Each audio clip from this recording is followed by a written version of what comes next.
যুক্তরাষ্ট্র ও ইসরায়েলকে মধ্যপ্রাচ্য থেকে খালি হাতে ফিরতে হবে এমনই হুঁশিয়ারি দিয়েছেন ইরানের আইআরজিসি কুদস ফোর্স প্রধান ব্রিগেডিয়ার জেনারেল ইসমাইল কানি।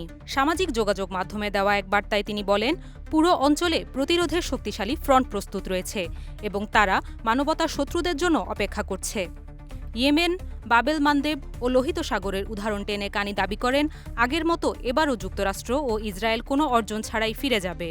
ইরানের বন্দরগুলোতে যুক্তরাষ্ট্রের অবরোধের আহ্বানেও উদ্বেগ বেড়েছে। মিত্র দেশগুলোকে অবরোধে অংশ নেওয়ার জন্য অনুরোধ জানিয়েছে ওয়াশিংটন। তবে অন্যতম মিত্র যুক্তরাজ্য এরই মধ্যে জানিয়েছে তারা এ অবরোধে অংশ নেবে না।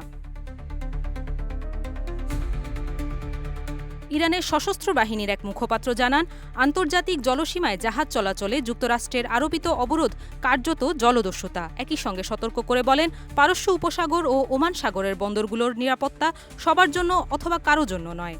অর্থাৎ ইরানের বন্দরগুলোর নিরাপত্তা হুমকির মুখে পড়লে এই অঞ্চলের কোনো বন্দরই নিরাপদ থাকবে না। এদিকে সাধারণ মানুষের মধ্যেও উদ্বেগ বাড়ছে। তেহরানের বাসিন্দারা বলছেন, দীর্ঘ অপেক্ষার পর যে শান্তির আশা তৈরি হয়েছিল তা এখন ভেঙে পড়ছে। ইসরায়েলও অনেকে এই সংঘাত নিয়ে সন্দিহান।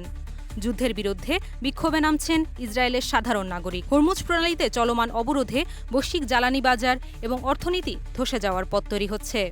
উমে ওয়াসেকা, দেশ রূপান্তর।